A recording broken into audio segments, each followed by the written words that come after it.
Kali ini berbicara tentang wudu. Wudu adalah satu bentuk ibadah, satu bentuk cara aktivitas untuk menghilangkan hadas kecil, yaitu dengan cara berwudu. Untuk menghilangkan hadas kecil ada dua macam. Pertama dengan berwudu, jika nggak mampu karena suatu hal maka diganti dengan tayamum. Alhamdulillah di SMP kita, di negeri kita berlimpah air dan semua sehat semua, maka berwudu dapat kita kerjakan dengan sempurna.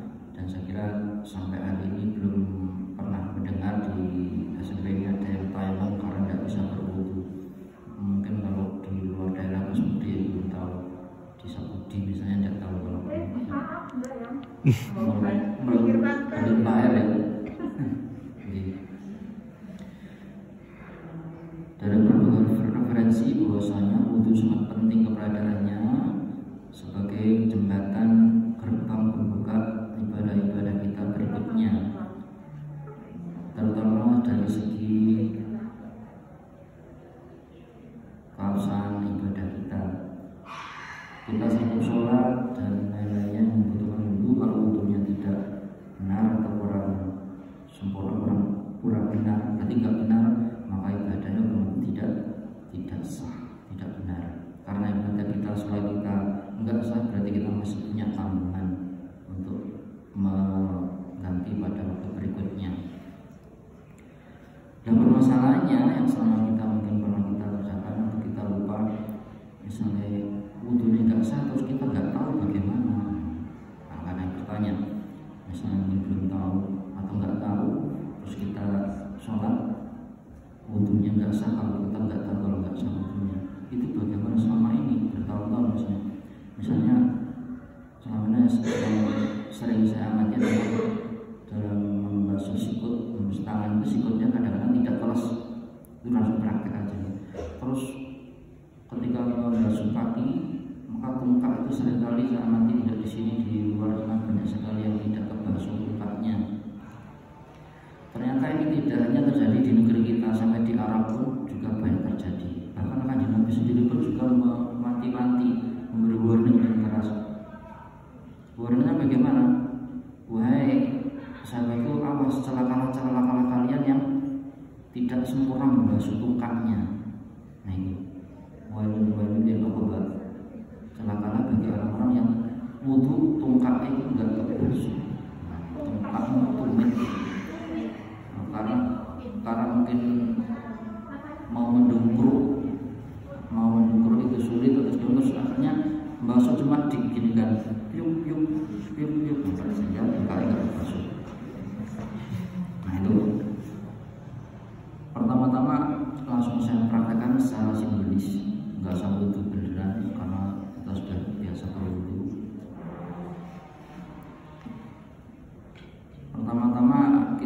membasuh rukun wudhu dan 6 kan rukun wudhu ya sudah hafal, niatnya wudhu sudah hafal 5 menit kurang 2 menit. Niat wudhu namanya wudhu al-raful hadas al-aswari fa'ul datang. Misalnya nggak dilafalkan juga sah. Pokoknya pas basuh muka batin ya Allah aku niat wudhu menghilangkan hadas kecil. Untuk kedalam kan ya Allah aku niat wudhu fa'ul datang sah.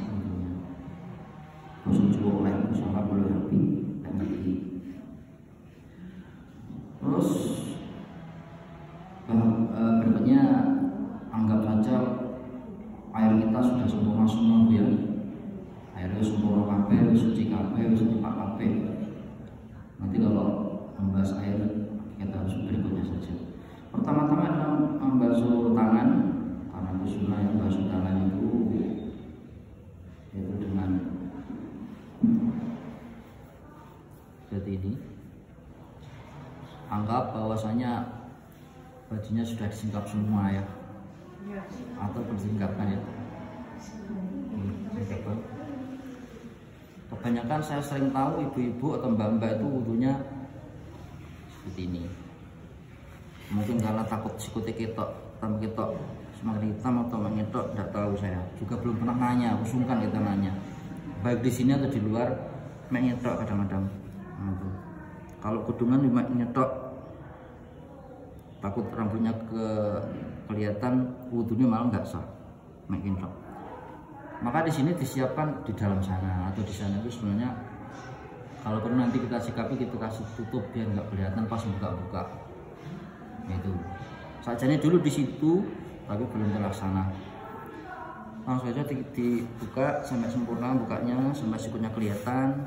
Yang perlu dibuka, yang enggak jangan. Terus dibuka. Kalau pakai celana ya disingkap setidaknya separuh betis, pokok sampai kalau bisa dibasuh.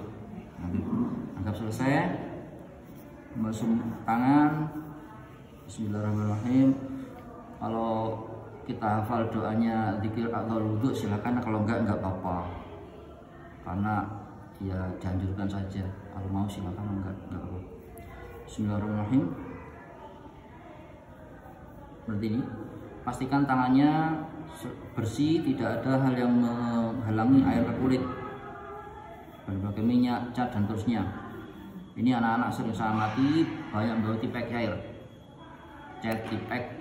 Maka saya sering ngomel sama anak-anak, bukan karena apa, itu karena pas wudhu mesti nggak kebasuh, maka dilambat. Bersihkan kumur boleh ditelan kalau pas nggak puasa ya. Membasuhnya kumurnya 2-3 kali, sekali boleh. Misalnya nggak pengen kumur ya boleh, sah wudhunya, tapi sunnah ya. Sunnahnya kumur. Dianjurkan untuk menyemburkan biar sela-sela gigi kotoran hilang. Menyemburkan ke kiri bawah, jangan ke temannya. Kiri bawah. Kalau ke kanan, kalau ada orang jangan ke kiri, jangan ke bawah, kiri bawah. Berikutnya menghisap air melalui hidung. Kalau puasa jangan kebablasan ya, ya sedikit lah ibu. Karena itu mau nggak mau sunnah. Maka kadang-kadang ada orang aku wedi jangan. Itu sunnah kok, nggak ada kata dan tidak wedi. Tapi tidak boleh mubalaghah istilahnya, biasa aja dibersihkan. Kamu biasanya speednya itu 10 diganti 1 ada speednya. Terus bersihkan hidungnya. Dikit. Ya masuk gitu. Kadang-kadang cuma gitu. Jadi nggak bersihkan hidung. Kalau bisa sajanya malah dihisap. Tapi rentan ke belanjur lepas poso ya. Makanya jangan lupa lah, biasa aja bersihkan lah. Kalau ada pilek perlu disihkan dan seterusnya. Terus selesai membasuh muka. Muka itu atas sebelah sini. Tempat tubuh rambut yang pertama, yang dulu. Kalau saya kan sudah kesini, sudah berarti batas awalnya adalah kalau orang Jawa menyebut sinom. Sinom kan ada rambut halus yang di sini. Sinom artinya isi nom. Lah wis gak ono berarti lek wis kaya aku, Pak Rizky, Pak Khalid, mungkin sinom sudah hilang. Yes. Ya pokoknya kalau di sini berarti pokoknya sini ya. Tempat tumbuhnya rambut ini, yang normal. Sampai pinggir batasnya adalah tempat ini, telinga ini. Sampai pojok ini, pojok rahang. Ini wajib dibasuh. Terkadang banyak teman-teman atau anak-anak itu yang membasuhnya karena mungkin pakai jilbab, mek gini tok. Saya sering kali mengamati anak-anak isopoin untuk ini enggak terbasuh. Maka tidak sampai harus sampai sempurna. Yang paling mudah adalah dengan cara mengisi air plek. Setelah dari sini digeser ke samping, jempolnya berperan. Jempol masuk ke bawah rambut, itu sudah sempurna. Biar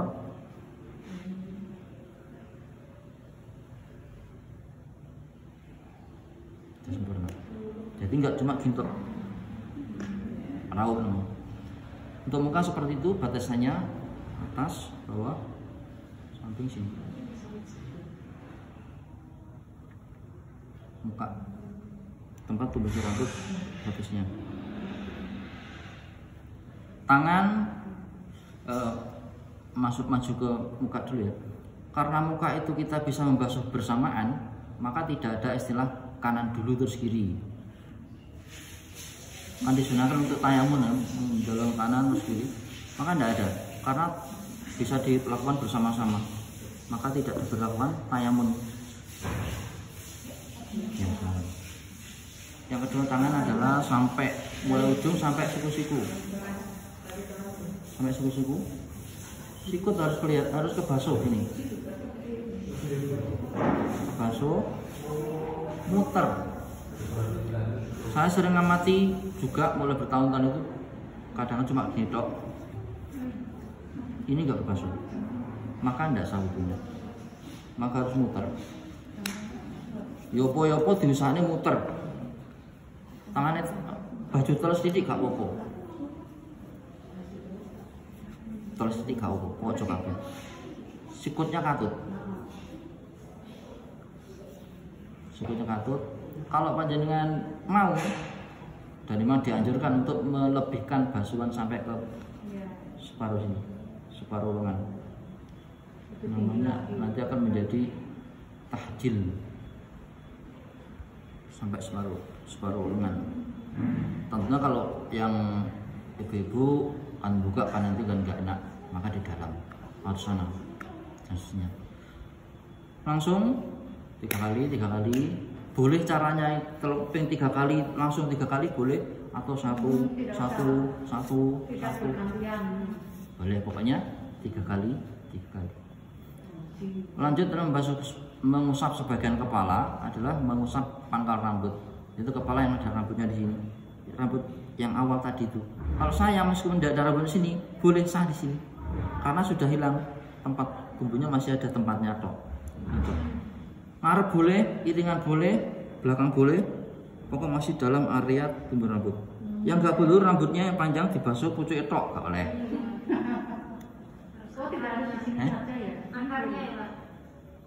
Pokoknya di situ ada masfuroksi, mengusap rambut, mengusap kepala. Kepala yang mana sih bu? Berarti nggak harus semua. Enggak, sebagian kepala.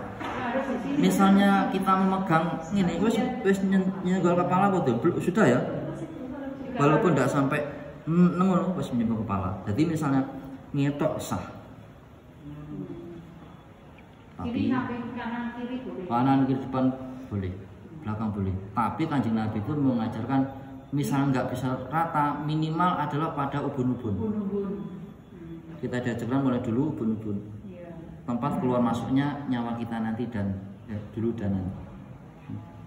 Minimal itu. Yang sempurna adalah kita dengan membasahi tangan semua.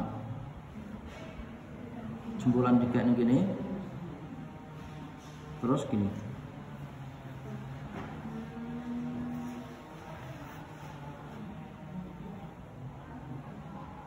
dibasahi, ditarik ke belakang, itu yang paling sempurna, yang sempurna.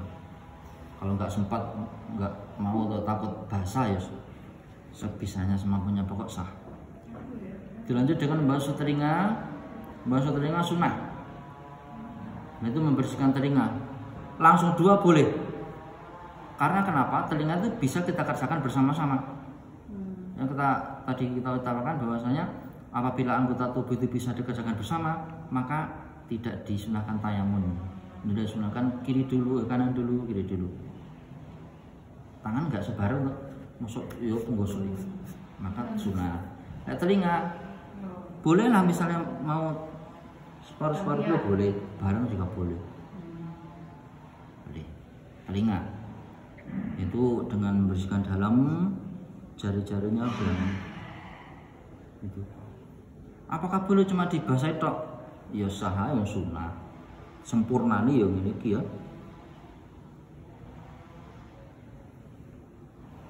Setelah telinga apa? Kaki ya. Kaki adalah basuh sampai mata kaki. Sini.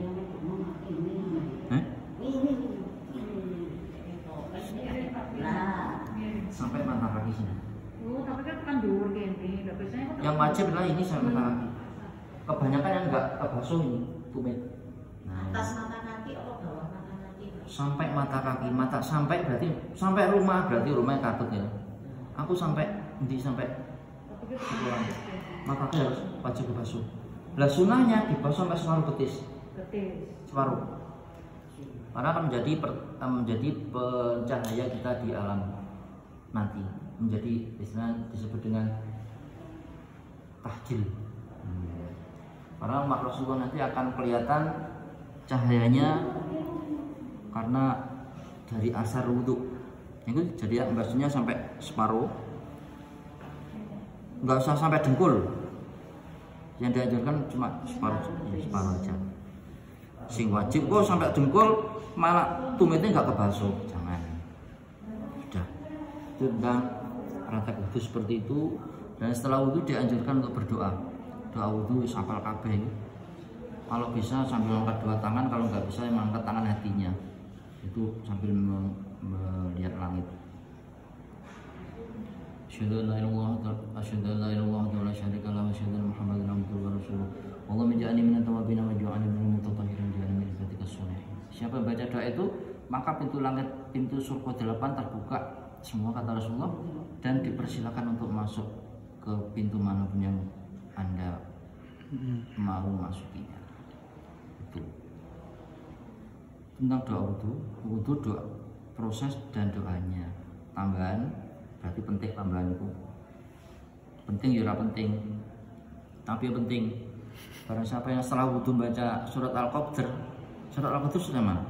Inna anzalna ya, baca 3 kali. Inna anzalna 3 kali. Mari doa wudhu selesai dianjurkan membaca surat Inna anzalna ping 3.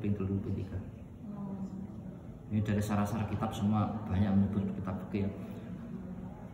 Kalau panjenengan baca 1 kali, maka Anda ditulis sebagai masuk dalam kelompok orang-orang siddiqin, orang yang siddiq.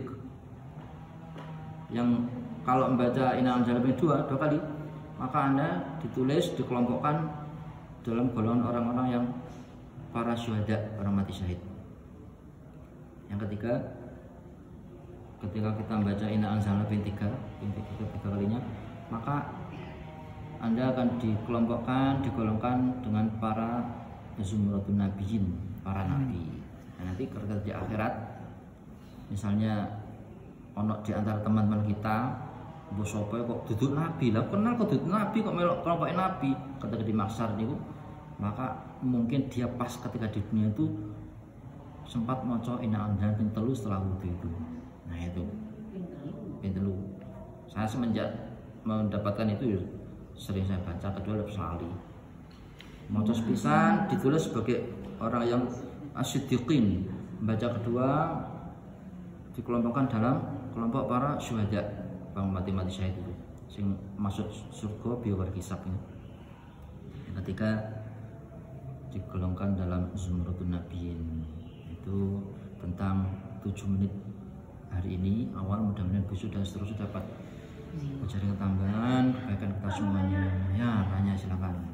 Saya tadi ketinggalan. Niat wudhu ini dibacanya kapan? Sebelum, pada saat membasuh, atau pada saat membasuh muka? Baik, pertanyaannya bagus. Niat wudhu dibaca ketika membasuh basuhan fardu yang pertama, yaitu membasuh muka. Namun sebagai anak-anak kita, sebagai pendidikan, bolehlah dibaca menjelang berwudhu. Harapannya nanti pas wudhu, hati kita membaca doa wudhu.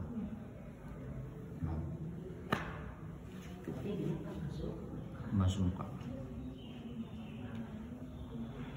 Saya kira demikian. Ada pertanyaan. Ya, yang pertama, misal apa hukumnya ketika kita misalkan basuh muka, Pak ya. Terus itu kita mau basuh tangan, air dari basuhan muka itu loh Pak nempel di tangan, karena katanya itu tidak sah dan harus mengulang lagi. Terus yang kedua, ketika kita habis mandi, misalkan kan mau sholat itu kan langsung wudhu kan Pak. Itu juga apakah ada adabnya ketika wudhu itu telanjang? Seperti itu. Terima kasih. Karena habis mandi. Ya, karena habis mandi. Jadi sekalian. Aku nambah ini. Iya, karena ada beberapa saya lihat di TikTok itu saya sekalian aja, sekalian apa? Sekalian habis mandi. Silakan dijawab. Ketika berwudu, air cucuran wudu, basuhan dalam bersuci, suci wajib itu hukumnya mustakmal. Basuhan kedua dan ketiga sudah tidak mustakmal lagi. Karena mustakmal itu basuhan atau air yang habis dipakai untuk mensucikan, habis dipakai bersuci. Nah, bersuci itu basuhan pertama sudah suci kan, basuhan kedua kan bukan bersuci lagi. Berarti basuhan kedua tidak masalah, basuhan ketiga tidak masalah. Kecuali kalau panjenengan wudunya cuma sekali, ambil yang minimalis, seret. Saya amati sampai mulai 23 tahun ini loh, saya kok belum pernah mendapati satupun yang berwudu yang minimalis, pipisan tok, kecuali saya sendiri ya. Kecuali aku dewi, ketika mau sholat qomat, wudu mek pipisan, seret. Sangat. Yang wajib kan 1 kali. Sunnah 2-3-nya. Jadi pertanyaan tadi itu kalau netes berapapun karena itu basuhan kedua 3 tidak ada masalah sama sekali, gitu. Kecuali kalau basuhan pertama pas basuhan pertama ini baru digawe meneh atau tadi itu. Terus yang kedua dulu, yang berikutnya pas wudhu dalam keadaan wudhu. Karena baru maju sama mahasiswa itu.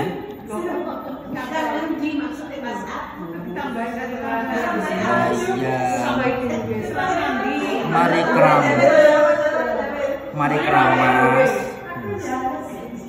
Wudhu sambil wudhu boleh orang. Pertanyaannya wudhu sambil telanjang boleh enggak? Antara wudhu dan telanjang tidak ada kaitannya apapun dalam syariat. Jadi wudhu misalnya nang jero jeding wudu kan enggak buka apa-apa, enggak ada yang tahu kan? Bismillahirrahmanirrahim. Kan tidak harus dilafadzkan, dalam hati kan sah, boleh. Nah kalau saya mungkin anak dulu habis mandi ya, ya boleh. Karena wudunya di luar. Enggak, di dalam kamar mandi. Iya, sama salah agama nih kok. Biasa. Baik, kalau seperti itu tambah bagus berarti mengambil adab yang bagus. Yang penting boleh. Boleh sah. Tapi adabnya Ada. Yang saya tanyakan ada kaitannya sebetulnya setelah mandi kan kita wudhu. Otomatis kadang-kadang di kamar mandi itu kan ada WC. Terus hukumnya bagaimana untuk wudhu di tempat WC-nya Berdekatan dengan Pada prinsipnya wudhu dimanapun sah, asalkan airnya suci, mensucikan, tidak terkena najis. Kalau terkena najis maka disebut dengan air muta najis. Ya, itu nggak masalah apa-apa. Ya kan lebih baik bahasanya ya. Kalau lebih baik di luar, panjangan mau di luar silakan. Itu loh. Kalau saya itu sudah jadi rukun wae. Tidak masalah. Tapi dijaga agar percikan-percikan air itu tidak kemana-mana gitu. Terutama kita harus pakai pakai tumpah, lompen kalau ada. Kan kita sering di dalam itu kita nggak pakai apa-apa. Dan tambahan berikutnya yang penting meneh, lantai kamar mandi kita itu meskipun bersihnya kinclong kayak kaca, itu secara pakai dihukumi najis. Lantai kamar mandinya itu. Maka sangat dianjurkan ketika mau keluar kamar mandi itu dianjurkan untuk mengguyur kakinya. Terus baru keluar. Karena memang kan dihukumi najis selamanya kan. Kecuali kalau kamar mandinya itu luas 10 meter, mungkin karpet ini enggak masalah, tidak lagi urusannya.